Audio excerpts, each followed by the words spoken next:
A raíz de una película que se estrena por estos días en Colombia y que por supuesto les recomiendo, quiero hacer esta reflexión. La película se llama Un varón, del tocayo cineasta y realizador Fabián Hernández. ¿Y por qué quiero hacer esta reflexión?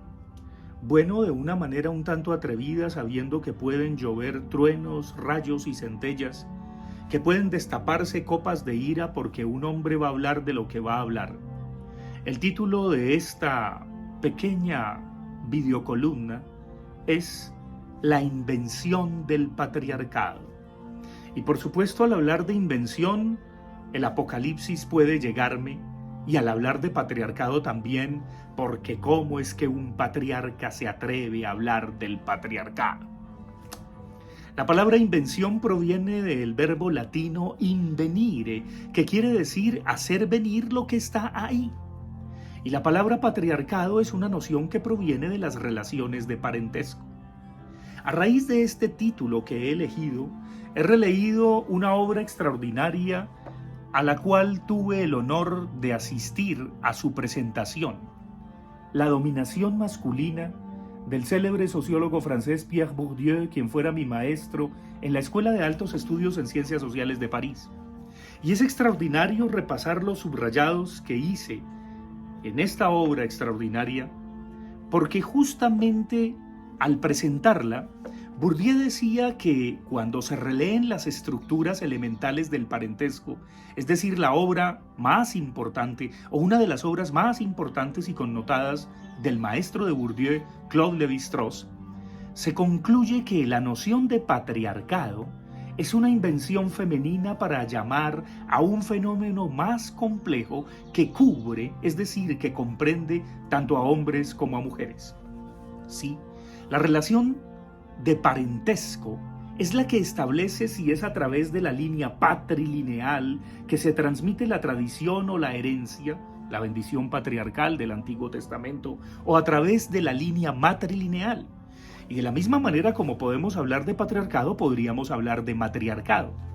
Recuerdo que antes de haberme ido a estudiar a Francia, la célebre feminista de origen francés, incubada en este país, Florence Thomas, hablaba del matriarcado de Arepa, es decir, de esa tradición muy del eje cafetero, consistente en hacerle pasar el machismo a los niños desde la más temprana infancia por parte de las abuelas, las mamás, las hermanas, las novias, las esposas, las amantes, las hijas, al varón.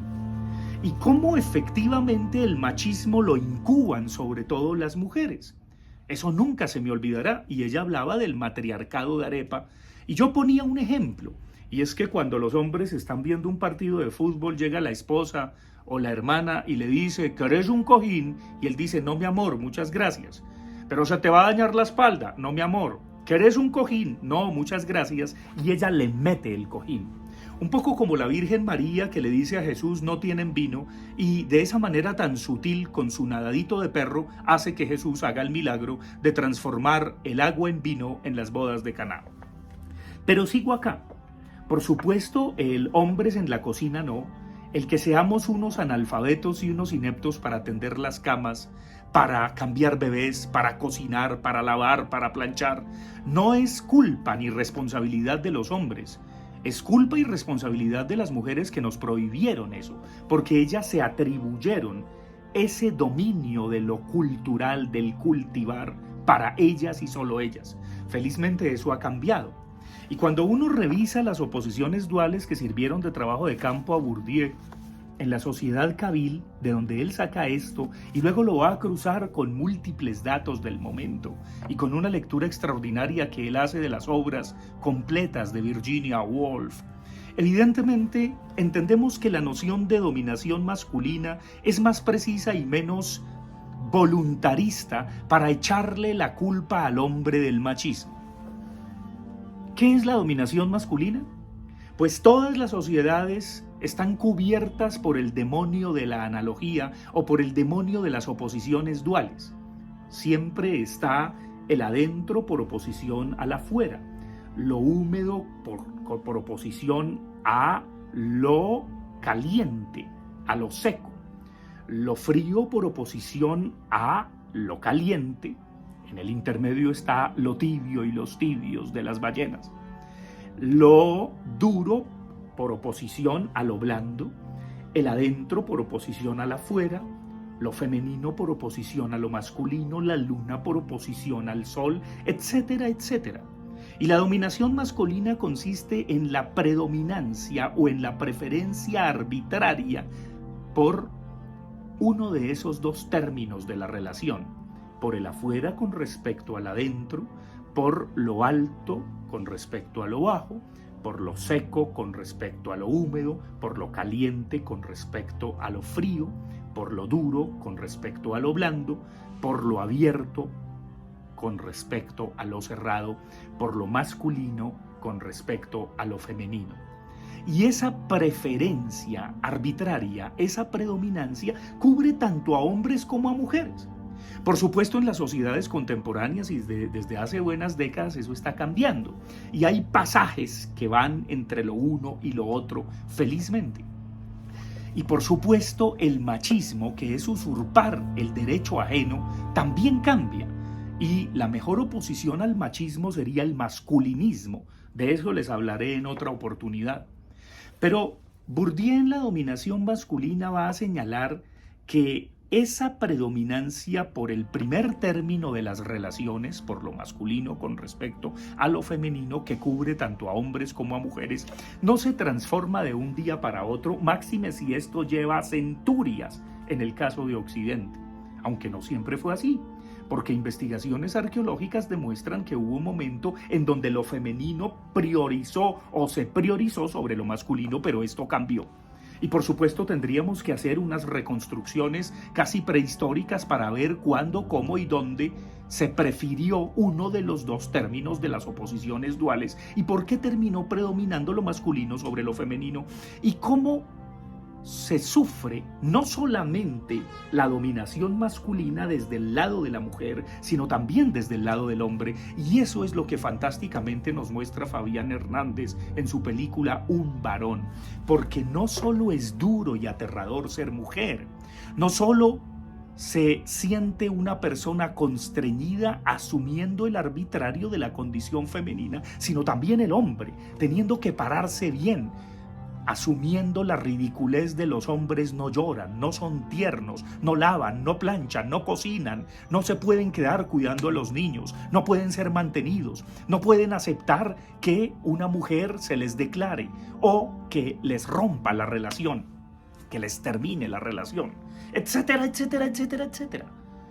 Necesitaríamos cambiar las estructuras elementales de nuestras relaciones, desde las rondas y juegos infantiles, desde el puente está quebrado y materil herireró. Los hombres deberíamos jugar con muñecas y las mujeres con balones y camiones. Esto no se acaba ni se transforma con voluntarismos. Y por supuesto es fundamental entender la dificultad que se tiene cuando se están moviendo las relaciones sociales, sensuales, eróticas, etc. Pero el mismo Pierre Bourdieu al final de la dominación masculina señalaba un anexo, un apéndice para los movimientos gay y lesbianos y para los nuevos feminismos. Comentaba cómo muchas mujeres en los Estados Unidos, incluso feministas, en una encuesta decían que no querían salir con un hombre más bajito que ellas. Y cómo efectivamente la dominación masculina la tenemos incorporada, anclada, está muy presente en cada una de nuestras relaciones. Entonces es completamente atrevido y abusivo echarle la culpa al varón de que sea machista.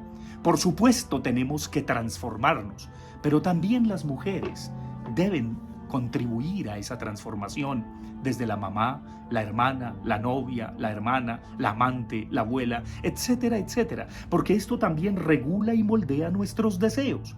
Eso hay que entenderlo en un diálogo más amplio y no de una manera tan absolutamente voluntarista y arbitraria de querer vengarse de los machos y cortarlos de tajo, porque desafortunadamente personas que se han vuelto gueto, y es un poco lo que les dice Bourdieu al final de La dominación masculina, cómo conjurar la tendencia de ser gueto y de creerse portador de la verdad absoluta para normalizar y regular las relaciones sociales, sensuales, la división social del trabajo y la división del trabajo sexual. Pues no con voluntarismos, porque es un trabajo que se incrustó, se incorporó durante siglos, que no se va a borrar de la noche a la mañana. Y es en ese sentido en donde algún feminismo o algunos feminismos extremos, no radicales, porque por supuesto la palabra radical proviene de raíz, pero sí extremistas y fundamentalistas que a veces se vuelven fascistas, hay que decirlo, porque quieren imponer su modo de ver y de dividir el mundo a todo el mundo. Y no todos queremos esa manera de normalizar las relaciones sociales y sensuales, y menos cuando algunas personas se yerguen como policías del deseo de los demás para criminalizárselo. No.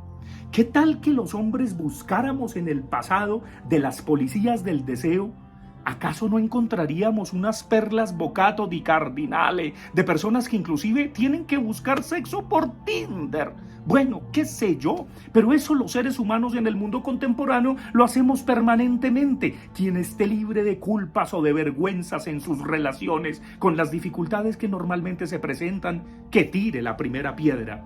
Y aquí asistimos a ese revanchismo extraordinario de los feminismos extremistas, misándricos, que le temen en el fondo a relacionarse tranquila y serenamente con los varones, y que lo que impulsan es una especie de complejo de culpa y de vergüenza, cancelando a diestra y siniestra porque son incapaces de dialogar y en su comportamiento sectario parecen testigas de Jehová, con el perdón de las testigas de Jehová, afirmando solo las testigas de Jehová podemos hablar de las testigas de Jehová. Eso es sectario. No, en una democracia liberal, en un mundo amplio, se dialoga, se confronta, pero por supuesto nadie es portador de una verdad absoluta.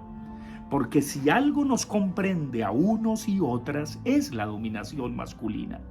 La invitación a releer a Bourdieu es abrir compuertas al diálogo, máxime en estos momentos en donde estos grupos extremistas en sus modos de sentir, pensar y actuar, y hay que decirlo, se adueñan de la cancelación cultural, se adueñan del scratch y abusan de él cuando, lo repito una vez más, la Corte Constitucional colombiana da 10 excepciones para aplicarlo y habría por supuesto consecuencias penales para quienes abusen de la denuncia social. El mecanismo válido, el mecanismo de un Estado social de derecho es acudir a la justicia y que la justicia decida ante las violencias de género y sexuales. Y por supuesto es solo la justicia la que puede condenar a un Boaventura de Sousa, a un Salcedo Ramos, a un Ciro Guerra, a un Holman Morris, a un Fabián Sanabria, a cualquier persona que fue sometida a escarnio público sin pruebas y simplemente con testimonios, muchos de ellos delirantes, que recuerden son interpretaciones o mejor reconstituciones del pasado en función del presente, y muchos de ellos con bastantes invenciones, acomodamientos, cortar, copiar, pegar como correa de transmisión ideológica. No. La sociedad está cansada de esos chantajes. Chantajes que por lo demás una filósofa y socióloga argentina denuncia en un libro que es bastante provocador, que ella llama El patriarcado no existe más, algo así. Por supuesto que existe. Por supuesto que esa noción de patriarcado de las relaciones de parentesco hay que entenderla mejor bajo la noción de dominación masculina. Hay que liberarnos de la dominación masculina paulatinamente, y así como hay que conjurar y condenar al machismo y a los machismos y a las misoginias, hay que conjurar y condenar a los femichismos, es decir, a los feminismos misándricos que le temen al varón, que le temen al hombre, Y viendo la película Un varón de Fabián Hernández, comprenderemos lo difícil que es ser varón, lo difícil que es asumir esa condición masculina, dominante, abierta, del afuera, de lo duro. Y en algunos momentos, claro que sí, y ojalá siempre, los hombres lloramos, somos tiernos, estamos adentro, nos ocupamos de lo doméstico y el mundo opresivo y violento debe cambiar. Todas las relaciones de poder implican relaciones de resistencia, pero el poder no es un motor inmóvil que de una manera voluntarista condena y señala a unos que los supuestamente dominados o las personas supuestamente dominadas señalan con el índice, un poco mirando la paja en el ojo del hermano y no asumiendo la viga propia. Que estas reflexiones nos sirvan para que el gobierno del cambio, el gobierno que se dice progresista, no sea wokista, bajo ese despertar que es una caricatura de corrección política ahora, lamentablemente, porque los movimientos woke tenían un fundamento de denunciar la corrupción, el racismo, etcétera, pero ahora se volvieron correa de transmisión ideológica para puras cuotas burocráticas y de poder, que por supuesto así no se alcanzan, porque lo único que se logra es el desprecio de millones de mujeres y de hombres que no nos sentimos identificados con ese feminismo misándrico.